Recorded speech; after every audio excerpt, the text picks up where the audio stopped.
Bismillahirrahmanirrahim. Assalamualaikum warahmatullahi wabarakatuh. Dalam suatu hadis Rasulullah Shallallahu Alaihi Wasallam sempat memberitahu bahwa tak sedikit penghuni neraka adalah wanita. Bukan berarti para pria bisa tenang begitu saja. Sungguh ada golongan pria yang harus menderita di neraka sebab melalaikan tanggung jawabnya terhadap wanita. Berikut ini adalah ulasan dari golongan pria yang masuk neraka. Ayah durhaka. Setiap kamu adalah pemimpin, dan setiap pemimpin akan dimintai pertanggungjawaban terhadap apa yang dipimpin. Seorang lelaki adalah pemimpin bagi anggota keluarganya, dan ia akan dimintai pertanggungjawaban terhadap apa yang telah dipimpinnya atas mereka. Hadis riwayat Muslim. Ayah merupakan pria yang bertanggung jawab terhadap keluarga, istri dan putra-putrinya. Tidak hanya bertanggung jawab terhadap kehidupannya, tetapi juga akhlaknya, pendidikan dan keberhasilan dunia dan akhirat. Sementara dalam Al-Quran, Allah juga telah menggariskan tugas setiap orang beriman. Hai orang-orang beriman, peliharalah dirimu dan keluargamu atas api neraka, yang bahan bakarnya adalah manusia dan batu. Penjaganya malaikat-malaikat yang kasar, keras dan tidak mendurhakai Allah terhadap apa yang diperintahkannya kepada mereka, yang selalu mengerjakan apa yang diperintahkan. Quran Surat At-Tahrim ayat 6.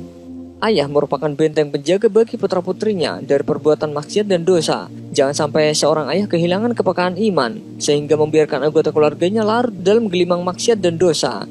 Seperti ayah yang tidak peduli dengan pakaian anak-anaknya, membiarkan auratnya terbuka dan menjadi pemandangan umum. Atau seorang ayah yang membiarkan anaknya pergi berdua-duaan dengan lelaki lain yang bukan muhrimnya.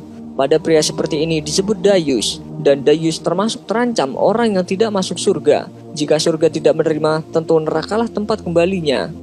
3 golongan yang Allah haramkan surga atas mereka adalah pecandu khamr, durhaka kepada orang tua dan dayus, yaitu orang yang tidak cemburu ketika orang bermaksiat dengan keluarganya.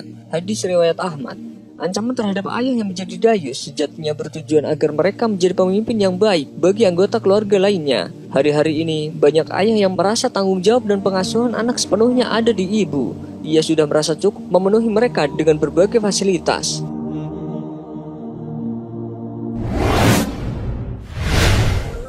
Suami yang zalim. Golongan kedua yang akan menjadi penghuni neraka yaitu suami yang durhaka dan zalim kepada istrinya. Istri merupakan amanah yang dititipkan walinya kepada seorang pria yang bernama suami. Wali wanita itu tentu mau melepaskan anak atau saudara mereka karena mereka yakin suaminya dapat menjaga anak dan saudaranya mereka dengan baik. Pesan berbuat baik kepada wanita bukan saja harapan setiap wali, tetapi perintah yang jelas ditegaskan oleh Allah dan Rasul-Nya dalam kitab dan sunnah.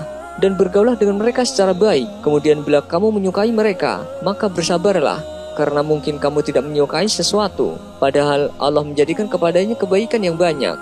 Quran Surat An-Nisa ayat 19.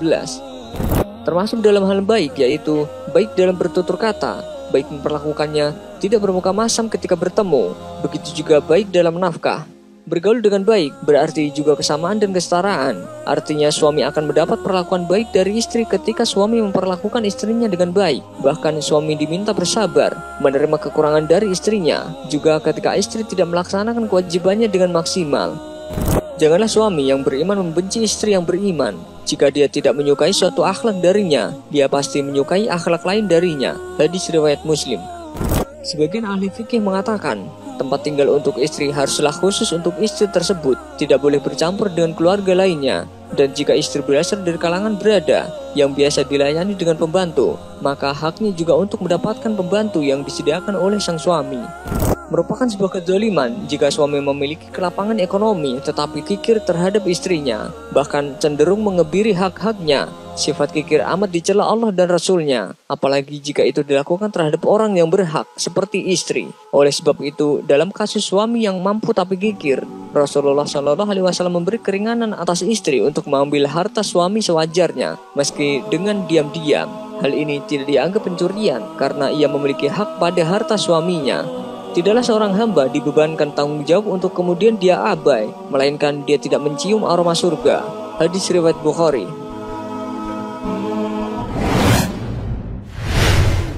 Saudara laki-laki yang tidak bertanggung jawab.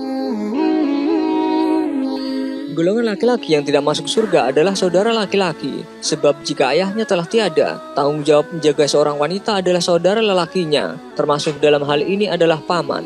Saudara laki-laki memiliki kewajiban yang melekat terhadap saudara-saudara perempuannya, mulai dari mendidik, menyayangi, melindungi, dan membela mereka. Jika ayah telah wafat, maka saudara laki-laki berperan sebagai pengganti ayah, wajib memberikan nafkah kepada saudara yang perempuan yang belum menikah atau yang menjanda jika mereka tidak mampu.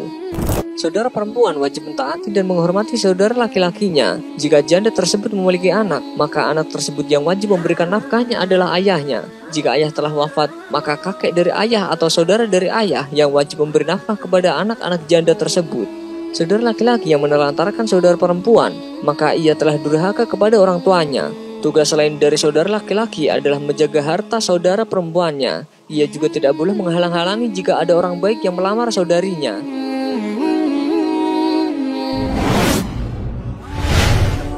Anak laki-laki yang tak memelihara orang tuanya. Seorang laki-laki datang kepada Rasulullah lalu bertanya, "Wahai Rasulullah, siapakah orang yang paling berhak aku pergauli dengan sebaik-baiknya?" Sabdanya, "Ibumu." Lalu ia bertanya, "Kemudian siapa?" Rasulullah menjawab, "Ibumu." "Kemudian siapa lagi?" Rasulullah menjawab lagi, "Ibumu." "Kemudian siapa lagi?" Rasulullah pun menjawab, "Barulah ayahmu." Hadis riwayat Muslim.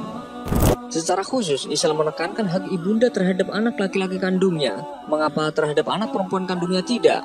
Sebab seusai anak perempuan menikah, ia lebih berkeharusan mentaati suaminya dibanding ibunya. Sedangkan anak laki-laki walau telah menikah, tak mengurangi keharusannya untuk mengabdi terhadap orang tuanya, serta mengabdi terhadap ibu lebih didahulukan daripada terhadap istrinya.